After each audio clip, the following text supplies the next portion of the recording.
Assalamualaikum warahmatullahi wabarakatuh.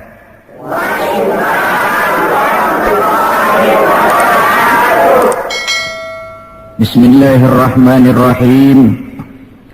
Alhamdulillahi rabbil alamin. Wassalatu wassalamu ala asyrafil anbiya'i wal mursalin Sayyidina Muhammadin wa ala alihi wa ashabihil mujahidin at-tahirin, amma ba'du. Bapak-bapak, ibu-ibu, saudara-saudara, ma'asyiral muslimin rahimakumullah. Kita tahu bahwa sejarah sepanjang perjalanannya banyak mencatat orang-orang besar. Ada orang menjadi besar oleh karena pangkat, jabatan dan kekuasaannya. Apabila pangkat, jabatan dan kekuasaannya selesai, maka selesai kebesarannya sampai di situ. Ada orang menjadi besar oleh karena harta benda dan kekayaan yang dimilikinya. Bila suatu saat ia jatuh bangkrut, tamatlah kebesarannya sampai di situ. Ada pula orang yang menjadi besar oleh karena ia dibesar-besarkan dan berusaha setengah mati untuk mencapai kebesaran tadi. Bila satu saat terjadi pergeseran nilai, masyarakat mencemoohkannya, maka kebesaran itu pun selesai sampai di situ.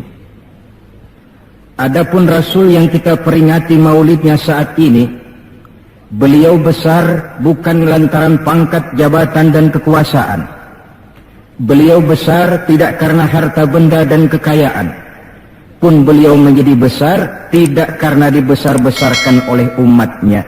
Beliau besar karena dibesarkan oleh Allah Subhanahu wa ta'ala. Satu kali orang sudah dibesarkan oleh Allah, bagaimanapun usaha orang lain untuk mengecilkannya, orang itu akan tetap menjadi besar. Tetapi satu kali orang dikecilkan oleh Allah, satu negara orang mau mengangkat dia, kalau memang dasarnya potongan nyungsep, naik ke atas juga. Jelas Pak? Jelas? Apaan?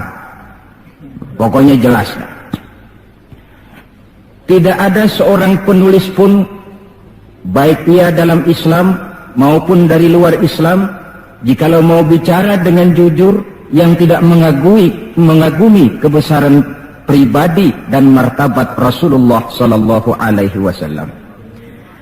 Dalam satu kalimat yang indah, Imam Busairi di dalam qasidah burdahnya menjelaskan kepribadian beliau dengan untayan kata, kal badri fi syarafin wa zahri fi tarafin wal bahri fi karamin wa dahri fi himamin. Rasulullah itu, kata beliau, tinggi martabat bagai rembulan, tabah dan ulet laksana masa, dermawan bak samudra luas biru membentang, tabah dan ulet laksana masa. Itu sebabnya beliau oleh Allah dijadikan figur, dijadikan model dan pola sebagai contoh bagi kehidupan umat Islam. Sehingga di dalam Al-Quran Allah menyatakan, laqad kana lakum fi rasulillahi uswatun hasanah. Sungguh telah ada bagi kamu pada diri Rasulullah itu contoh teladan yang sangat baik. Timbul pertanyaan, mengapa Rasul menjadi contoh buat kita? Pertama, beliau menjadi contoh buat kita karena beliau manusia, hidup dan berjuang secara manusiawi. Kalau manusia disuruh mencontoh manusia, tentu wajar. Yang tidak wajar kalau manusia disuruh mencontoh jin atau malaikat. Maka dalam ayat Quran Allah menyatakan, laqad ja'akum rasulun min anfusikum. Sungguh telah datang kepadamu seorang rasul, yang rasul itu berasal dari jenis kamu manusia. Saudara-saudara, kalau rasul yang diutus Allah itu jin atau malaikat, kemudian berhasil di dalam tugasnya, barangkali kita tidak perlu kagum. Datang rasul ke dunia ini, rasulnya jin. Saya yakin satu dunia mungkin orang beriman semua, tetapi bukan karena ikhlas dan yakin, mungkin karena ngeri sama Rasulnya. Bayangkan kalau Rasul Jin dia turun ke alam ini dengan segala macam tingkah polanya, mungkin orang sedunia akan menjadi beriman. Yang kedua, Rasul menjadi contoh di dalam kehidupan kita karena pribadi beliau lengkap. Artinya, jikalau kita kebetulan seorang pemimpin, beliau juga pemimpin. Jikalau kita seorang jenderal, beliau memimpin tentara di medan perang. Jikalau kita seorang kepala rumah tangga, beliau punya anak dan istri. Jikalau kita seorang guru, beliau mengajar jamaah di masjid. Jikalau kita seorang pedagang, beliau pun pedagang yang jujur. Jikalau kita seorang mubalik, beliau juga berdakwah menyampaikan Islam kepada manusia. Di dalam keseluruhannya itu tercemin uswatun hasanah, contoh teladan yang sangat baik. Maka kehabisan alasan seorang muslim yang tidak mencontoh pribadi beliau. Oleh sebab itu ironi dan sangat kita sayangkan jikalau seorang muslim tahu betul sejarah kehidupan Benito Mussolini, dia hafal sejarahnya Adolf Hitler, dia tahu sejarahnya Napoleon Bonaparte, dia hafal benar ajarannya Karl Marx, tapi dia buta terhadap hidup dan kehidupan Rasulullah sallallahu alaihi wasallam. Saudara hadirin yang berbahagia, yang akan kita bicarakan pada kesempatan ini, bagaimana cinta Rasul kepada umatnya dan bagaimana sewajarnya cinta kita umatnya kepada beliau. Bahwa Rasul yang kita peringati maulidnya saat ini cinta betul kepada kita umatnya, dapat saya kemukakan beberapa data. Dari sini nanti kita introspeksi. Kalau tahulah kita begitu besar cinta Rasul kepada kita, apa tidak wajar kita juga cinta kepada beliau? Kalau logika ini sudah diterima, pembicaraan pun kita lanjutkan kepada bagaimana sih sebenarnya cinta kepada Rasul itu. Bukti pertama bahwa beliau cinta kepada kita. Saudara-saudara, menurut ukuran zaman sekarang, Rasulullah itu pan hidupnya miskin. Malahan ada satu doa yang sering beliau baca. Ini kalau doa ini saya kasih saudara-saudara, kira-kira mau diamalin kan? Kalau saya terus terang belum mau. Doanya begini, dan ini sering Rasul baca. Allahumma ahyini miskinan, wa tawaffani miskinan, wa hasyirni yaumal qiyamah fi zumratil masakin. Ya Allah, hidupkan saya dalam keadaan miskin, matikan saya dalam keadaan miskin, dan kumpulkan saya di akhirat nanti bersama golongan orang-orang miskin. Yang tadi sudah kadang bilang mau diamalin ini ya. Saya sudah bilang tadi saya belum tapi mau. Kita baca dalam sejarah beliau itu rumahnya kecil, tidurnya di atas pelepah daun kurma, kadang-kadang sampai berbekas di pipinya. Sarapan paginya seteguk air zam-zam, sepotong roti, kadang 3 butir kurma. Di tengah kemiskinannya Allah pernah menantang beliau dengan kata, wala sawfa yu'tika rabbuka fatarda. Ada enggak tuh di Quran? Ada. Surah apa? Pokoknya Quran dah ya. Wala sawfa yu'tika rabbuka fatarda. Allah akan memberikan kepadamu wahai Muhammad apa saja yang menyenangkan hatimu. Apa yang kamu mau, ngomong saja, Allah berikan. Jikalau engkau Muhammad kepengen kekuasaan yang luas, kami angkat kau menjadi raja di raja, menjadi king of king, istilah kerennya.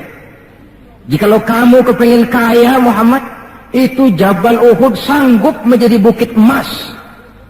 Sehingga itu di dalam Barzanji diceritakan, warawadathul jibalu bi an takuna lahu zahaban fa'aba. Jabal Uhud menawarkan diri menjadi bukit emas, tetapi Nabi menolak. Jikalau engkau wahai Muhammad kepingin wanita cantik, bilang saja anak siapa.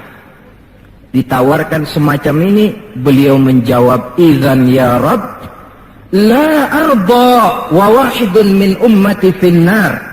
Kalau memang demikian ya Allah, apapun saja yang diberikan kepada saya, berikanlah saya kekuasaan yang luas, berikan saya emas sebesar Jabal Uhud, berikan saya kekayaan yang tak ternilai sekalipun, seluruhnya tidak akan sanggup menyenangkan hati saya selama saya dengar masih ada satu saja umat saya yang masuk ke dalam neraka. Ternyata di tengah kemiskinannya, tawaran harta tidak menggiurkan beliau. Tawaran kekuasaan tidak menggiurkan beliau. Yang difikirkan siang malam adalah keselamatan kita umatnya ini. Cuma kadang-kadang kita umatnya yang dipikirin ini seperti pepatah, ada itu pepatah Prancis, balung-balung langka dagingnya, ditulung-tulung langka elinge. Ya, saudara tentu tahu artinya itu, tidak usah saya terjemahkan. Bukti pertama. Bukti yang kedua, ketika turun perintah hijrah, ketika itu posisi umat Islam di Mekah sudah sangat terpepet. Sebagian sahabat sudah mengusulkan kita hijrah saja ya Rasul. Kata Rasul, sabar mas. Hijrah sih hijrah, tapi ini komando belum turun. Sebab kita tahu kebijaksanaan apapun yang beliau ambil tentu menunggu wahyu. Wa ma yantiqu 'anil hawa in huwa illa wahyu yuha. Nah, lantas ketika benar-benar turun itu perintah hijrah, beliau pidato di depan para sahabat, saudara-saudara, perintah hijrah sudah turun.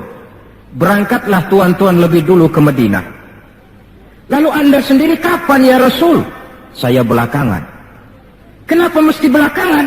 Tuan-tuan harus tahu, yang dicari, yang dikejar-kejar, yang diancam akan dibunuh itu saya. Jikalau kita hijrah bersama-sama ke Madinah, kita akan dikejar-kejar terus. Tapi kalau tuan-tuan berangkat lebih dulu ke Madinah, sementara saya tetap berada di kota Mekah ini, tuan-tuan akan sampai ke kota Mekah dengan tenang dan selamat, sebab saya yang mereka cari masih tetap berada di kota Mekah. Keadaan begitu kritis, tapi umatnya dulu disuruh hijrah, beliau bertinggal di kota Mekah menghadang mara bahaya. Ini rupanya pemimpin lebih mementingkan keselamatan orang yang dipimpinnya daripada keselamatan dirinya sendiri. Enggak mentang-mentang turun perintah hijrah terus ngepak koper, udah ya gue duluan. Tidak, umatnya yang disuruh berangkat dulu, keselamatan umatnya yang dipikirkan, cintanya kepada umatnya.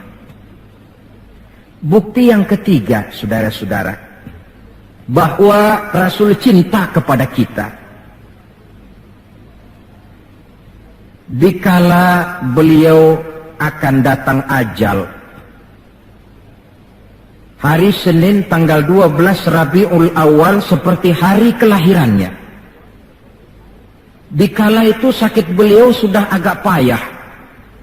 Datang waktu subuh di Madinah ini, Bilal pun azan di masjid. Selesai azan, sebagian sahabat melakukan sholat sunnah qobliyah, lalu menunggu kedatangan baginda Rasul sallallahu alaihi wasallam untuk mengimami sholat subuh. Lantaran ditunggu lama tidak datang, akhirnya Bilal diutus menjemput baginda Rasul. Ketika sampai di rumah, beliau berkata, Bilal, sakitku sudah agak payah ini. Rasa-rasanya tak kuat lagi aku jadi imam. Kau kembalilah ke masjid, sampaikan ini kepada semua sahabat, dan minta kesediaan Abu Bakar menjadi imam. Bilal dengan muka sedih dan air mata berurai membasahi pipi, berangkatlah ke masjid. Saudara-saudara, baginda Rasul sudah tidak kuat lagi mengimami sholat. Beliau perintah Abu Bakar untuk menjadi imam. Kata Abu Bakar, saya tidak mau jadi imam kalau baginda Rasul masih hidup. Ini termasuk akhlak, etika para sahabat. Akhirnya satu masjid nangis semua. Sholat subuh belum nangis. Sampai tangisan itu kedengaran ke rumah Nabi. Beliau berkata kepada putrinya Fatimah, coba kau lihat kenapa orang di masjid nangis. Setelah Fatimah kembali lapor, Abah, mereka sedih karena sadar bahwa saat berpisah sudah hampir datang. Kalau begitu, suruhlah Bilal kemari. Datang Bilal, dipapah Rasul berangkat juga ke masjid mengimami sholat. Sholatnya ringkas karena beliau sakit. Dan memang beliau juga mengajarkan, idza amma ahadukumun nas falyukhaffif. Kalau kamu jadi imam, ringankan sholatmu. Kalau jadi imam jangan panjang-panjang. Sebab apa? Di belakang kamu yang jadi makmum itu orangnya tidak sama semua. Ada orang tua yang diri saja sudah payah. Ada orang yang punya penyakit darah tinggi, kalau sujud kelamaan kepalanya ngebet. Ada yang habis sholat janji mau terima duit, kakinya sudah gatal kepengen pulang. Kalau jadi imam jangan lama-lama, kata Rasul. Tetapi kalau kamu sholat sendirian, falyutawil masya'a, persilakan sepanjang yang menurut kamu mau. Jangan mentang-mentang sudah dipilih jadi imam, overacting. Jadi imam sholat isya, rakaat pertama selesai Fatihah surah Baqarah. Rakaat kedua selesai Fatihah surah Yasin. Namanya makmum, tidak punya alternatif, tidak punya pilihan, ikut sih ikut. Tapi kan hatinya kan ngedumel. Paling sekali ini doang dah gua sembahyang di sini. Besok nggak bakalan gua balik lagi. Kenapa? Imam nggak tahu diri. Jadi bahasa lain, kalau dalam bahasa sosial ini, imam harus ngerti aspirasi makmum. Pemimpin mesti tahu kehendak orang yang dipimpinnya. Kalau tidak, yang akan timbul pasti partisipasi semu. Yang saya khawatir, kalau makmum dipaksa mengikuti maunya imam, yang akan makin subur ialah timbulnya mental-mental munafik. Manis jika berhadapan, balik belakang lain bicara. Pandai bermain minyak di atas air, tapi pada gilirannya menggunting dalam lipatan, menjegal kawan seiring. Sopannya kayak belangkon, depan rata, belakang ngepelin. Tentu kan tidak enak timbul partisipasi yang semacam ini.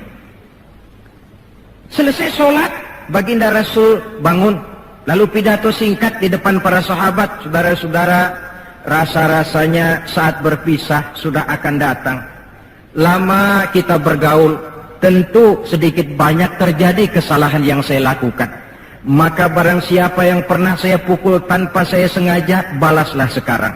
Barang siapa yang hartanya pernah saya ambil tanpa alasan yang hak, silahkan dia tuntut dari saya. Mana ada pemimpin menjelang wafat ini minta dipukul oleh umatnya. Hening suasana, sahabat terfekur semua, berurai air mata.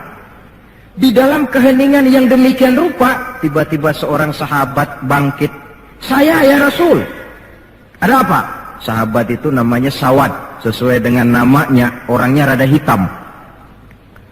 Ya Rasul, dalam satu peperangan, Tuan mau mecut onta. Tuan sih mungkin nggak lihat bahwa saya di belakang onta itu, saya kena pecut. Jadi bagaimana? Ya saya nuntut balas dong. Ini sahabat yang lain jengkel nih, Sawad gila juga. Orang sudah mau berpisah begini, masih nuntut balas. Baik Sawad, Umar, tolong ambilkan cambuk. Sayyidina Umar sambil nyerahin cambuk. Sawad, kalau bahasa kita, buat talangin aja dah. Gak usah Rasul, saya saja yang kau cambuk. Kata Nabi Umar, biar dia kena cambuk saya, biar dia balas saya. Silakan Sawad. Ya Rasul, apa lagi? Waktu saya kena cambuk Tuan, saya nggak pakai baju. Jadi biar seri dong. Tuan juga bukalah baju Tuan. Baik, Rasul buka bajunya. Ketika baju sudah dibuka, Sawad buang cambuk itu. Dia berlari merangkul badan Rasul seerat-eratnya. Sampai sebagian sahabat makin bingung. Ini apa maunya Sawad? Ya Rasulullah, saya tahu sebentar lagi kita akan berpisah. Saya tidak tahu apa di akhirat nanti kita bisa kumpul. Kalau saya untung masuk surga, mungkin kelas saya di surga lain dengan kelas Tuan. Itu kalau saya ke surga. Kalau saya nggak ke surga, sudah terang kita nggak akan ketemu. Maka sebelum saya berpisah dengan Tuan, saya kepengen kulit badan saya yang hina ini bersentuhan dengan kulit badan Tuan yang mulia. kalau saya nggak akal-akalin begitu, Tuhan nggak bakalan buka baju katanya. Oh, rupanya itu yang dimaui Sawat. Sehingga Rasul dalam keharuannya beliau berkata, siapa yang ingin melihat contoh salah seorang penduduk sorga, lihatlah Sawat ini, karena dia cinta benar kepada saya. Setelah itu beliau kembali ke rumahnya, berkata kepada putrinya Fatimah, kalau ada tamu bilang Abah sudah tidak bisa terima tamu. Baik Abah. Sementara Allah memerintahkan malaikat maut datang, malaikat maut turun kau ke alam, ambil roh kekasihku Muhammad. Turun malaikat maut dalam bentuk manusia, ketuk pintu, keluarlah Fatimah putri baginda Nabi. Tuan, maaf saja, ayah tidak terima tamu. Katakan, saya yang datang. Melihat roman muka orang ini, Fatimah gemetar seluruh badannya, lalu kembali kepada ayahnya. Ayah, ada tamu. Saya bilang ayah tidak terima tamu. Dia malah berkata, katakan saya yang datang. Melihat roman mukanya, gemetar seluruh tubuh saya. Hebat orang ini. Siapa sih ayah? Baginda senyum. Fatimah, kau tahu siapa yang datang? Tidak tahu ayah. Yang datang itu Fat, hadimul lazat wa qati'us syahawat. Yang datang itu Fat, dialah yang menghancurkan seluruh kesenangan dunia. Dia yang memisahkan kita dengan semua yang kita cintai. Yang datang itu malaikat maut Fat. Suruh dia masuk.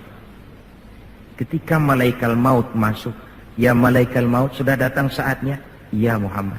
Aina Jibril? Malaikat Jibril di mana? Sebentar lagi dia datang. Ketika turun malaikat Jibril, baginda Nabi bertanya, akhbirni ya Jibril, mali indallahi minal karamah. Wahai Jibril, tolong beritahu saya. Kalau sebentar saya menghadap Allah, kehormatan apa yang diberikan Allah kepada saya? Tidak usah khawatir Muhammad, kata malaikat Jibril. Inna abwabas sama qad futihat wal malaikatu saffu sufufan yantaziruna li ruhik. Pintu langit sudah dibuka. Malaikat sudah berbaris menunggu kedatangan rohmu yang suci.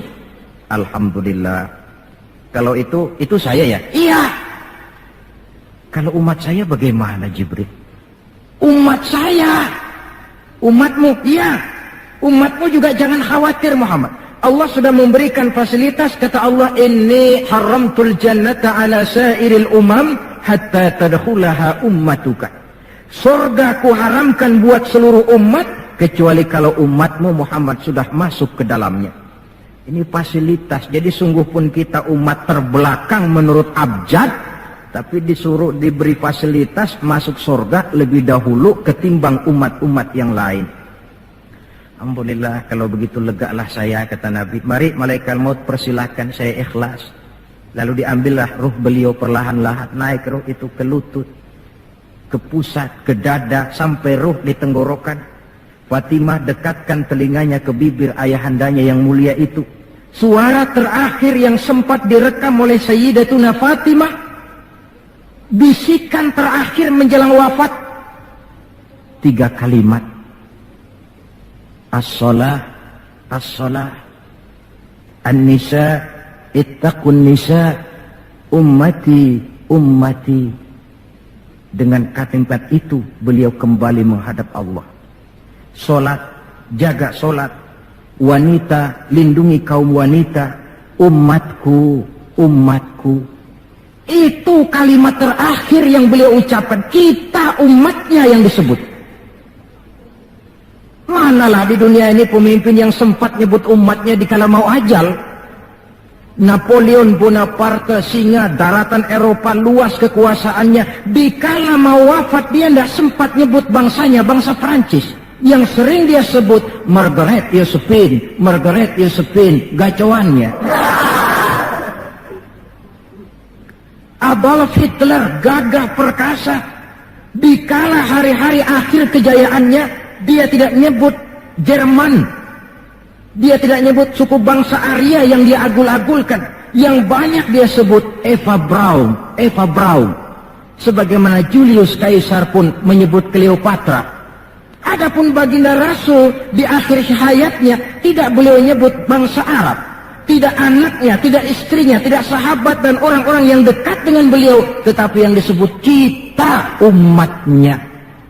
pada detik-detik terakhir daripada kehidupan beliau. 3. Bukti yang keempat bahwa beliau cinta betul kepada kita umatnya. Nanti di akhirat. Ini sudah ada yang pernah ke akhirat belum? Sama. Mau? Bukan, kalau mau saya catat besok berangkat. Ini gampang kok ini urusan ini. Nanti di akhirat, setelah Allah mematikan semua yang bernama hidup, maka yang pertama kali dihidupkan kembali pada kehidupan itu para malaikat. Setelah malaikat dihidupkan kembali, maka Allah memberikan tugas kepada para malaikat, katakanlah semacam panitia akhirat. Nah, Malik, siapkan itu neraka. Aku akan bakar itu bajingan-bajingan tengik, koruptor-koruptor, mereka yang ketika di dunia tidak mau sujud, mereka yang jauh dari majelis taklim, mereka yang benci kepada ulama. Kau Ridwan, siapkan surga. Aku akan balas hamba-hambaku yang ketika di dunia mereka rajin sujud, dekat dengan ulama, menyintai majelis taklim, gemar berbuat kebajikan. Kamu, Jibril dan Mikail berangkat ke surga, ambil kendaraan yang bernama Buraq, bawa pakaian kebesaran, turun ke alam, cari di mana kubur kekasihku Muhammad, bawa dia ke surga. Turunlah malaikat Jibril dan Mikail. Ketika itu alam sudah rata. Malaikat Jibril berdoa, ya Allah, saya mohon pertolonganmu agar bumi yang menyimpan tubuh suci Muhammad terbuka hendaknya. Terbuka kubur Nabi. Beliau bangkit dari kubur mengusap-usap mata seperti orang bangun tidur. Tengok kanan malaikat Jibril, tengok kiri malaikat Mikail. Lalu beliau bertanya, ayu yaumin hadza ya Jibril? Ini hari apa ya Jibril? Kata malaikat Jibril, ya Muhammad, hadza ma wa'ada ar-Rahman. Inilah hari yang dijanjikan Allah. Ini hari kiamat Muhammad. Kiamat. Ya Jibril, jikalau ini memang hari kiamat, aina tarakta ummati? Kalau ini memang hari kiamat Jibril, umat saya di mana? Kita yang ditanya. Bangun dari kubur, tahu kalau itu hari kiamat, pertanyaan pertama, umat saya di mana? Barangkali kalau saudara yang bangun paling dulu dari... Adapun baginda Nabi, saudara-saudara, ketika pertama bangkit dari kubur itu, kitalah umatnya yang menjadi pertanyaan pertama. Malaikat Jibril menjawab, ya Muhammad, tidak ada orang yang dibangkitkan sebelum kamu. Kaulah orang pertama. Lalu bagaimana sekarang? Kita ke surga. Perintah Allah. Berangkat ke surga. Setelah di surga, beliau seperti orang bingung. Sampai Allah menegur, ya Muhammad, apa kurang enak surga? Enak ya Allah. Apa tidak cukup fasilitas? Cukup. Kenapa kamu seperti orang tidak betah? Saya mikir umat saya ya Allah. Iya, saya sudah enak-enak duduk di kursi empuk. Umat saya bagaimana umat saya? Jadi mau kamu bagaimana? Saya minta izin ya Allah, mau keluar dulu, mau tengok saya punya umat. Sudah di surga permisi keluar mau tengokin umatnya. Dikala kita umatnya lewat di atas sirat, beliau angkat kedua tangan seraya berdoa, Allahumma sallim. Ya Allah, selamatkan umatku yang sedang lewat di atas sirat, selamatkan ya Allah. Dari dunia sampai akhirat beliau cinta kepada kita. Dari dunia sampai akhirat beliau bela kita. Betapa pemimpin semacam ini tidak kita cintai. Masalahnya sekarang, kalau kita sudah sependapat bahwa kita juga cinta kepada Rasul, apa sih artinya cinta kepada Rasul itu? Hadirin, pertama, man ahabba syai'an aktsara min dzikrihi. Siapa yang cinta sesuatu, dia tentu banyak menyebut yang dia cintai. Ini tandanya orang cinta, banyak nyebutin.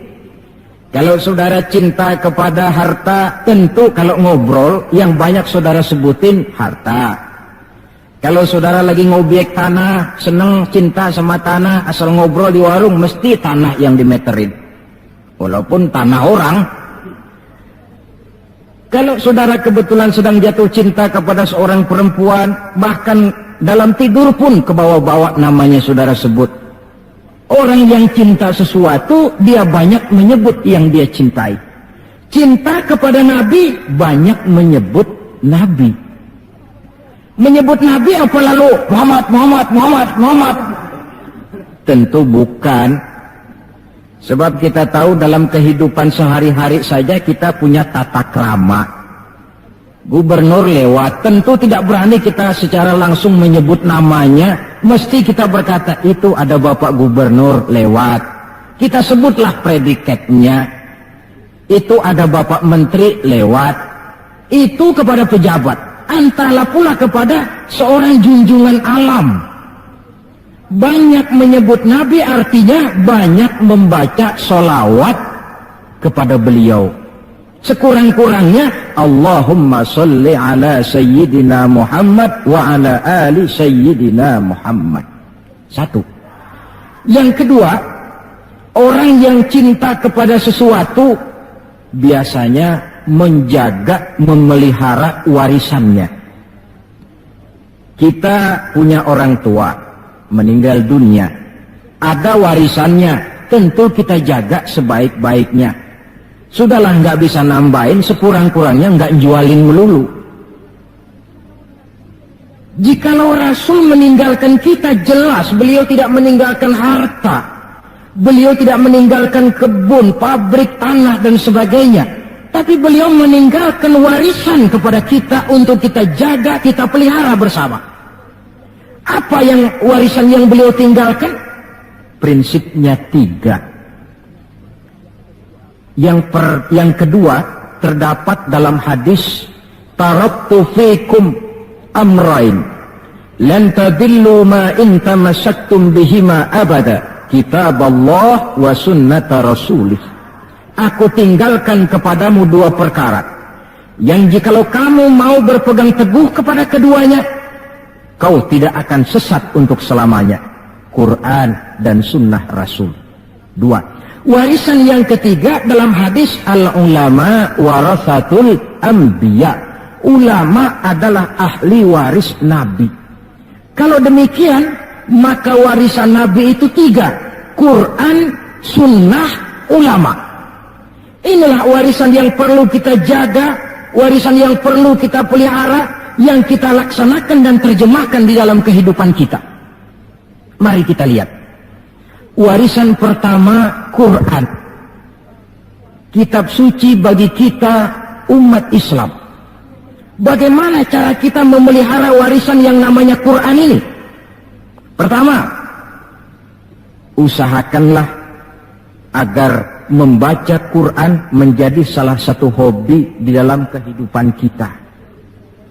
Kata Nabi, innal ladzi laisa fi jawfihi syai'un minal Quran kal bait.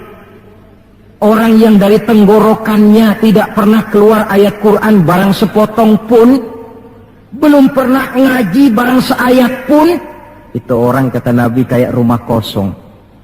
Rumah biar bagus, potongan Spanyol, gede, mahal, kalau kosong kan angker. Kuntilanak, tuyul, memedi, betah di situ.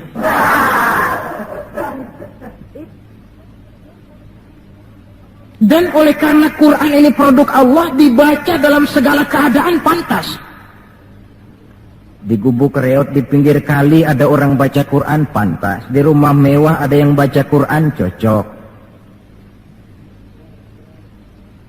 Kemudian orang sedih baca Quran, terhibur. Orang gembira baca Quran, tidak menjadi lupa diri. Di istana ada yang baca Quran, pantas. Di depan kubur ada yang baca Quran, pantas. Orang kawin dibacakan Quran, bagus. Orang mati dibacakan Quran juga cocok. Lantaran dia produk Allah. Setelah membacanya, lalu meningkatkan kepada tahapan yang kedua, mencoba memahami isinya. lewat segala kesempatan yang memang mungkin, entahlah dengan jalan mengaji, tukar pikiran, diskusi, banyak membaca, tetapi tentu dengan catatan bahwa kita memahami Al-Quran ini tidak bisa mengandalkan kemampuan intelektual semata-mata, seperti yang banyak gejalanya terjadi di zaman sekarang ini, di mana orang mencoba menggali hakikat Quran dengan mengandalkan kemampuan intelektualnya. Kadang-kadang bahasa Arab saja nggak ngerti, dia gali Quran cuma sekedar lewat terjemahannya. Yang saya khawatir akan timbul kecenderungan di mana orang mikir dulu baru nyari ayat. Akhirnya ayat Quran dicocok-cocokin sama pikirannya. Bukan ada ayat dipikirin, tapi malah mikir dulu baru mencari ayat. Saudara hadirin, munculnya pesantren-pesantren kilat dalam upaya memahami Islam. Secara pribadi saya bersyukur, merasa gembira. Tetapi yang saya sayangkan jikalau dengan pesantren kilat itu lalu merasa bahwa diri sudah cukup. Setelah nyantren 1 minggu pesantren kilat, keluar pesantren sudah kayak pendekar. Ulama anu salah, kiai anu nggak bener, ustadz anu salah, semua ulama-ulama salah. Baru nyantren seminggu sudah semuanya salah. Lebih celaka lagi kalau nanti upaya memahami Islamnya, ini dalam bahasa sosialnya disebut frame of reference, seperti orang buta kenal gajah, yang mati-matian mempertahankan teori bahwa gajah itu tipis dan lebar seperti kipas, cuma karena kebetulan yang dia pegang baru sekedar telinga gajah. Maka upaya memahami Al-Quran tidak bisa dilepaskan kaitannya dengan bantuan orang yang ahli di bidang itu. Barangkali sudah banyak terjemahan Quran di dalam bahasa Belanda, bahasa Inggris, apalagi bahasa Indonesia, yang agak sulit sekarang mencari terjemahan Quran di dalam kehidupan kita. Saya sering ambil contoh ringan, umpamanya nih sensus versi saya. Konon kabarnya, menurut kata yang empunya cerita, penduduk Indonesia ini 90% beragama Islam, betul kan? Nah. Kalau saya numpang tanya, dari jumlah 90% ini, berapa persen yang bisa baca Quran? Kira-kira ada nggak separuhnya? Rasanya nggak ada.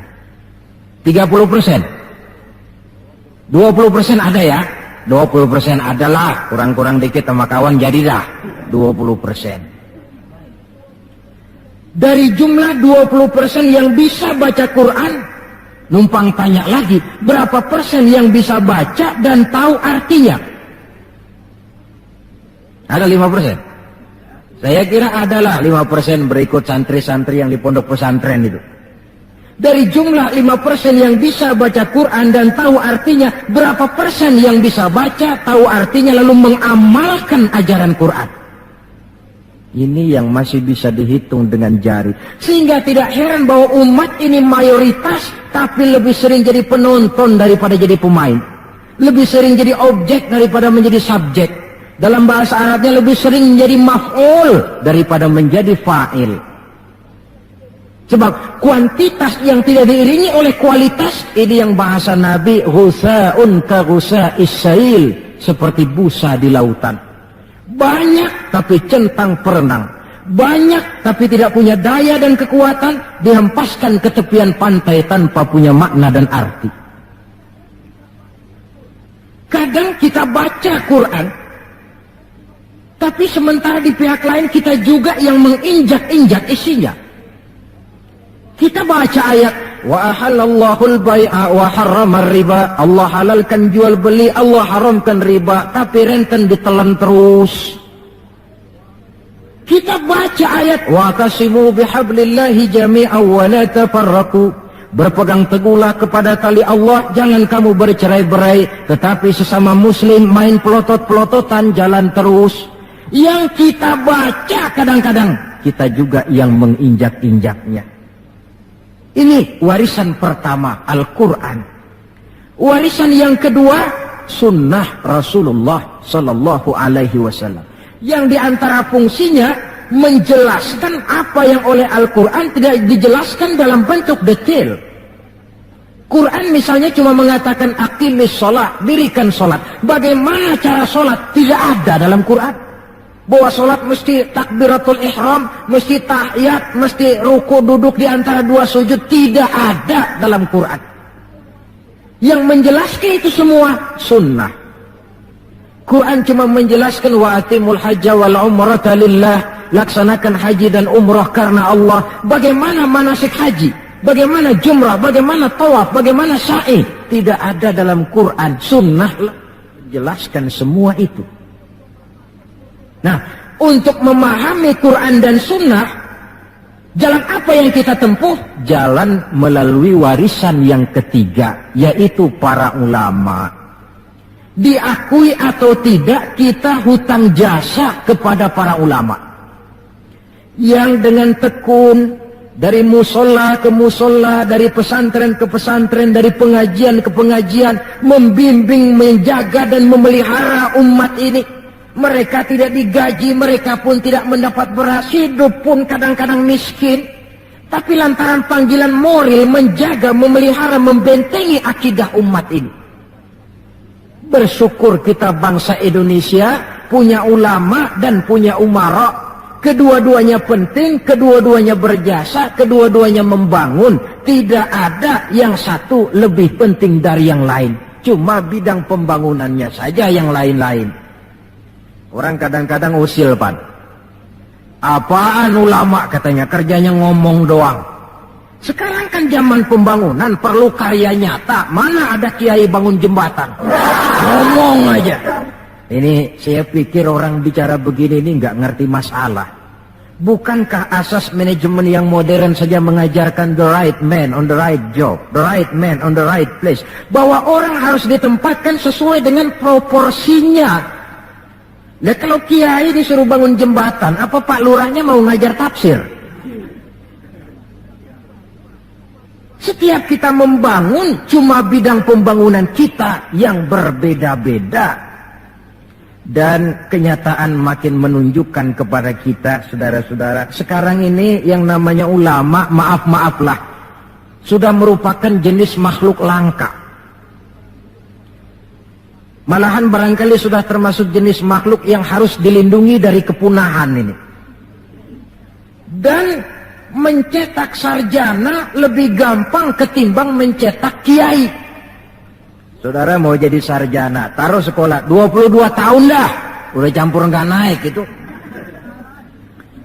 Ya cobalah kalau TK 1 tahun, TK 1 tahun, SD 6 tahun, PAN 7 tahun, SMP 3 tahun, 10 tahun, SMA 3 tahun, 13 tahun, kuliahlah 5 tahun, 18 tahun, cadangan nggak naik lah 4 tahun. Masa dicadangin nggak 4 tahun nggak selesai, sarjana tinggal pilih. Tapi saudara ngaji dari kecil sampai 20-30 tahun belum tentu loh jadi kiai. Dan nggak bisa minta. Mas, gua kan ngaji melulu, panggil gua kiai, kenapa sih? Loh, kiai minta begini kan nggak bisa. Kalau ilmunya diakui, akhlaknya jadi contoh, perjuangannya diteladani, umat bersimpati, lalu masyarakat beramai-ramai secara praktis menyebutnya kiai. SK-nya itu di tangan umat. Oleh karena SK-nya di tangan umat, dia tidak kenal pensiun dan jam kerjanya pun 24 jam. Kapan umat perlukan, dia mesti berangkat. Yang saya khawatir, kelangkaan ulama ini menyebabkan terjadinya pergeseran nilai. Dan ini pernah dianalisa oleh baginda Rasul Sallallahu Alaihi Wasallam. Apa kata beliau? Inna min asyrati sa'ah. Sesungguhnya di antara tanda-tanda kiamat. Gak usah mikirin kiamat beneran dah. Saya juga gak pengen ngalamin. Kiamat mini. Kiamat kecil-kecilan. Apa itu? Hancurnya sendi-sendi kehidupan sosial. Maksiat merajalela, munkarat menjadi-jadi. Yang benar jadi salah, yang salah dianggap benar, yang hak menjadi munkar, yang munkar dibilang hak. Kemakmuran cuma kata, keadilan cuma teori. Hukum kayaknya cuma buat orang kecilan, orang gedean, kagak mempan hukum. Padahal hukum kalau sudah pandang bulu, terang yang enak yang banyak bulunya. Siapa yang banyak bulunya? Monyet. Kalau hukum pandang bulu, monyet keenakan. Pergeseran nilai terjadi. Kiamat macam ini yang kadang-kadang kita temukan dalam kehidupan. Penyebabnya apa? Kata Nabi yang pertama, ayurfa'al ilmu. Ilmu diangkat oleh Allah. Bagaimana cara Allah mengangkat ilmu dan apa maksudnya? Allah mengangkat ilmu pertama dengan jalan mematikan ulama. Makin banyak ulama wafat, makin banyak ilmu ditarik. Yang kedua, kurangnya minat orang belajar agama. Majelis taklim yang non formal atau yang formal seperti madrasah dan pesantren. Pikiran orang sudah pikiran perut. Sekolah sama dengan ijazah, ijazah sama dengan lapangan kerja. Dalam kondisi macam itu, madrasah mendapat perhatian sebelah mata. Maksudnya apa ilmu ditarik ini? Agama dikucilkan. Kalau 1-2 kali disebut-sebut agama itu cuma alat pelengkap saja. Agama cuma pidato, agama cuma seminar, agama cuma kongres, agama cuma muktamar. Tapi bahwa agama jauh dari kehidupan sehari-hari, itu merupakan realita. Agama sudah tak ubahnya dengan daun pisang yang dikait di tepian jalan lantaran diri tak berpayung di ketika hari hujan. Dan manakala hujan usailah sudah, daun itu pun dicampakkan di tepi jalan, diinjak pula orang nan lalu. Dikala dilihat agama membawa untung, rame-rame teriak agama. Coba lihat tahun 65 begitu PKI meletus, wah rame-rame, banyak mobil-mobil mewah parkir di masjid. Begitu keadaan aman, cuman sepeda butut yang ketinggalan di depan masjid. Ini yang Allah jelaskan watak begini ini. Kullama adha'a lahum masyaw fih wa idza azlama alaihim qamu. Mentalitas munafik. Waktu terang mereka berangkat, waktu gelap mereka mandek. Ketika di Islam dilihat ada untungnya, rame-rame teriak Islam. Asal ada untungnya, Pak, saya Islam Pak, KTP saya aja Islam. Waktu ada untungnya. Tapi ketika diminta berjuang, dituntut berkorban, yang lain dulu dah, yang lain dulu. Nah, kalau ilmu sudah ditarik, timbul ekses berikutnya. Apa kata Nabi? Wa yuzharul jahlu, nampak kebodohan di mana-mana. Lantaran ulama tidak ada yang menjelaskan halal haram, hak batil, ma'ruf munkar, tidak ada. Orang hidup menurut seleranya, timbul permissive society. Terjadi pergeseran nilai. Akibatnya kata Nabi, wa yakshuwa zina wa yushrabal khamr. Maka zina pun dikerjakan terang-terangan. Arak jadi minuman kebanggaan. Sebagian anak muda belum bangga kalau belum bisa mabok. Yang nggak mabok dianggap kolot, kampungan loh. Bikin malu baru kena segelas sejodoh miring. Cengeng, teman kita no hebat sampai nyungsep di comberan. Yang nyungsep hebat. Terjadi pergeseran nilai. Lantaran apa? Ilmu ditarik, ulama banyak wafat, minat orang belajar agama berkurang. Maka sekali lagi bersyukurlah kita bangsa Indonesia punya ulama dan punya umarok. 3 warisan Nabi yang perlu kita pelihara jikalau kita cinta kepada beliau: Quran, Sunnah, dan ulama. Kemudian yang terakhir, orang yang cinta sesuatu tentu dia mengikuti, mencontoh yang dia cintai. Jikalau kita cinta kepada baginda Nabi, sekurang-kurangnya kita mencontoh pola kehidupan beliau. Saudara remaja cinta kepada Michael Jackson, umpamanya. Tentu lalu timbul gairah nyontoh. Ini Michael Jackson, bajunya potongannya bagaimana? Bikin. Kacamatanya model bagaimana? Beli. Rambutnya bagaimana? Oh, sebelah cukur, sebelah enggak. Bikin. Pokoknya pantas enggak pantas, nyontoh. Orang yang cinta sesuatu, dia contoh yang dia cintai. Jikalau kita cinta kepada baginda Nabi, pola kehidupan beliau pun kita perlu mencontohnya. Apa yang terpenting dalam kehidupan ini untuk kita jadikan contoh? 2 hal saja. Pertama akhlak dan yang kedua ibadah.